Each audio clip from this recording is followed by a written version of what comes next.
Good morning all of you. आज अपन 10वीचं पहिलं प्रमेय शिकणार आहोत. पहला प्रमेय हम लोग पढ़ने वाले हैं. उसको प्रमाणाचे मूल प्रमेय. पेपर में ये नहीं दिया रहेगा, ये दिया असेल. ठीक है. हिंदी में समानुपात का मूल प्रमेय बोलता है. यहाँ पे आता है समानुपात का मूलभूत प्रमेय. ठीक है. किताब देख सामने रख के तुम लोग ऊपर का हेडिंग देख सकते हो. तो वो प्रमेय हम लोग सॉल्व करेंगे. मुझे प्रमेय पढ़ाने के लिए आधा से 1 घंटा लगता है, तुमको बताया, लेकिन अभी मैं 15 मिनट में खत्म करता हूँ. क्या दिया देखो. त्रिकोणाच्या एका बाजूला समांतर असणारी रेषा, त्रिभुज के एक भुजा को समांतर होने वाली रेखा उरलेल्या बाजूला भिन्न बिंदूत छेद असेल, शेष दो भुजाओं को दो भिन्न बिंदु में प्रतिच्छेदित करती हो, तर ती रेषा त्या बाजूला एकाच प्रमाण विभागते. तब वो भुजा उस अन्य भुजाओं को समानुपात में विभाजित करती है. ठीक है. त्रिकोणाच्या नाम में त्रिकोण दिया है, तो तुमको क्या निकालना है? त्रिकोण.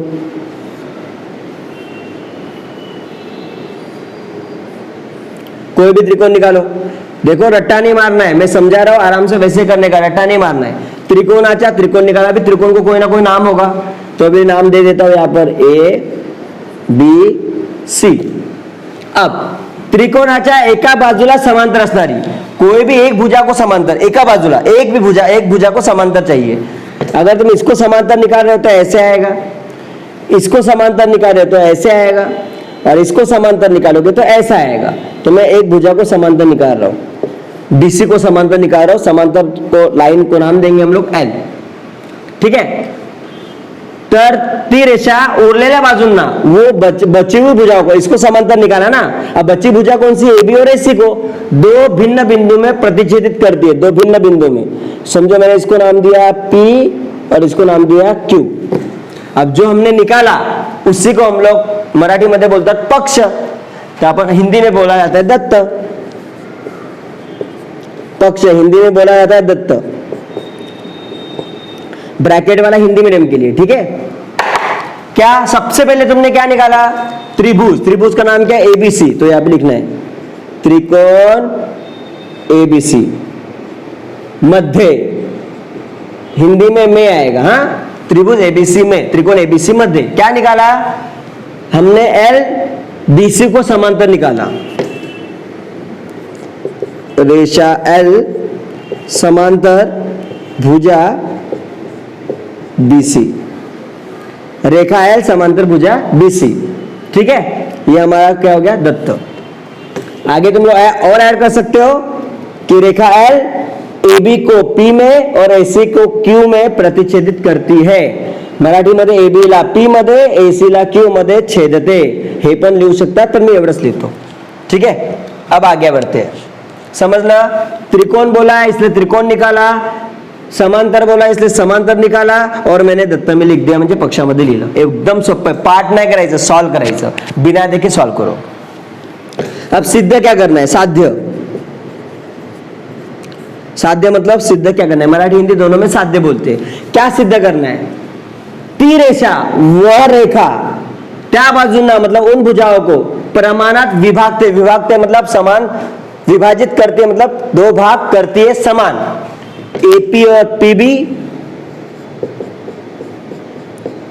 ये दो भाग, ए क्यू और क्यूसी ये भाग एकाच प्रमाणात मतलब सेम, समान प्रमाणात, समान विभाजित करते, इसलिए समान का चिन्ह. क्लियर हो गया? ये तुम्हारा हमको आंसर लाना है, ये उत्तर तुमको लाना है. अब एक के नीचे एक लाने के लिए इतना काफी नहीं है, तो हमको रचना करना पड़ेगा, त्रिकोण बनाना पड़ेगा. तो हम लोग इसको रचना करेंगे. क्या रचना की हम लोग ने? रेख बीक्यू व रेख पीसी. ओके. अब देखो, जिसने 1.1 का पहला लेक्चर देखा होगा उसको ये सब समझने वाला आगे. जिसने नहीं देखा होगा पहले 1.1 देखो, जो मैंने पढ़ाया है 1.1 देखो, उसमें प्रॉपर्टी दिया हुआ है, वो प्रॉपर्टी पढ़ लो, तब जाके समझेगा. सिद्धता हिंदी में बोला जाता है उपपत्ति.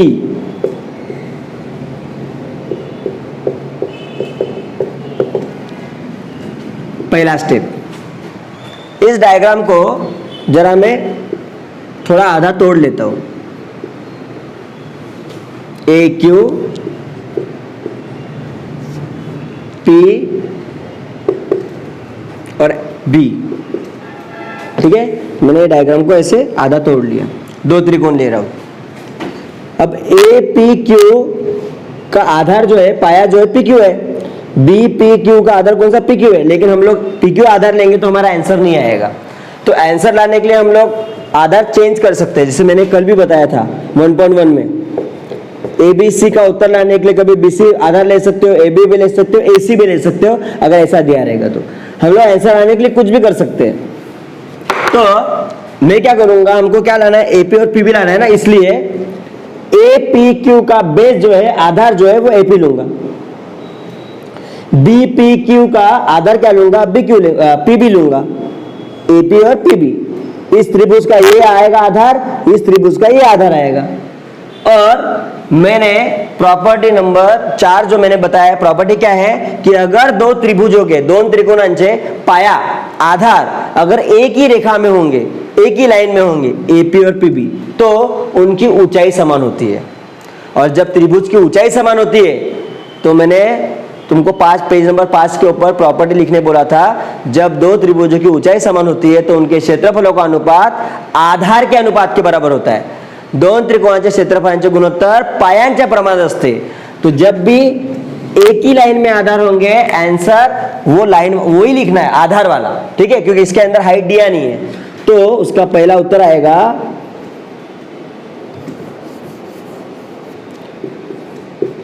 Area of triangle एपीक्यू upon area of triangle BPQ. दिख रहा है क्या, देखो एपीक्यू बीपीक्यू, इन दोनों का जो आधार है वो एक ही लाइन में है, तो आंसर वही आएगा, आधार के अनुपात के बराबर, पायांच्या प्रमाणात एपी अपॉन पीबी। देखो अपने को एपी और पीबी मिला, क्यों, क्योंकि क्षेत्रफळ है पायांच्या प्रमाणात।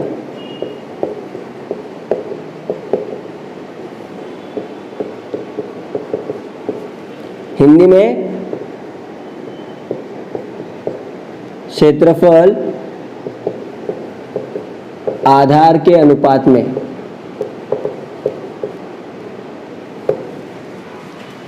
ठीक है, अब आओ, मैंने इधर से लिया, अभी इधर से लेता हूं।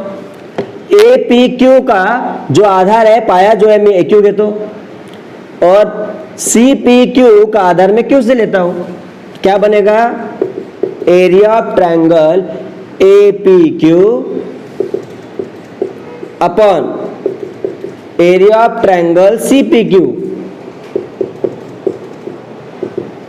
अब क्या आएगा, ए क्यू के नीचे क्यू सी, क्योंकि वो एक ही लाइन में है।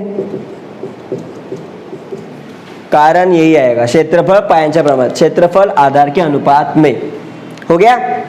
अब लेकिन हम लोग को क्या चाहिए, एपी और पीबी, ए क्यू और क्यूसी चाहिए, ये नहीं चाहिए, सिर्फ ये दोनों चाहिए, और वो भी इक्वल चाहिए। और ये दोनों इक्वल कब आएंगे, जब ये दोनों इक्वल आएंगे।